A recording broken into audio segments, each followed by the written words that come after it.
Let us discuss how the immune system recognizes various pathogens in our body. These pathogens expresses pathogen-associated molecular patterns. These pathogen-associated molecular patterns can be recognized by various pattern recognition receptors found on our immune cells. There are several pattern recognition receptors to recognize various pathogen-associated molecular patterns. For example, toll-like receptors are one of them.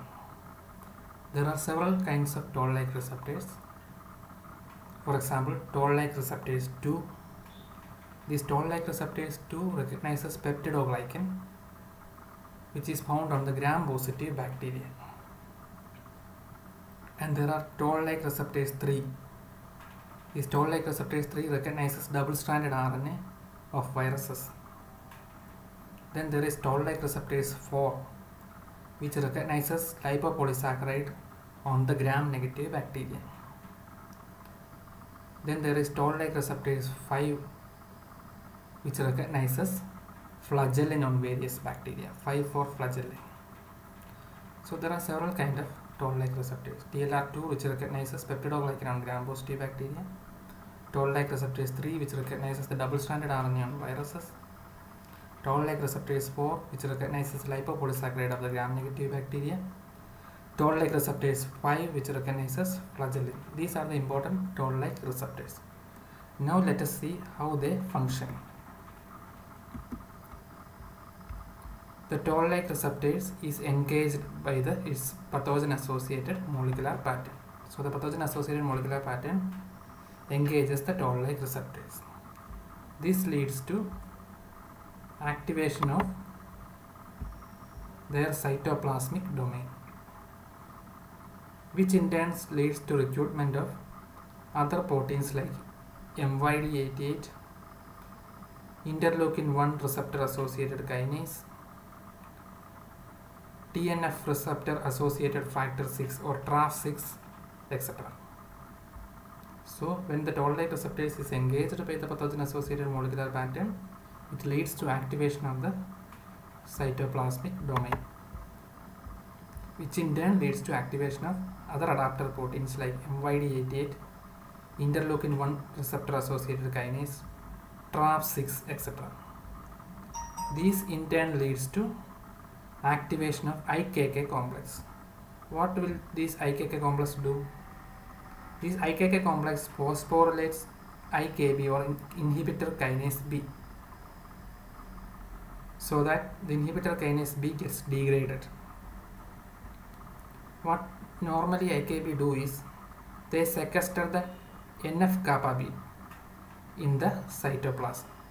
Suppose IKK complex gets activated and inhibitor kinase B gets phosphorylated and degraded, there is no sequestration now of NF-kappa beta by inhibitor kinase B.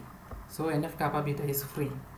So they are transported to the nucleus and causes increased transcription of various cytokines involved in the immune reactions.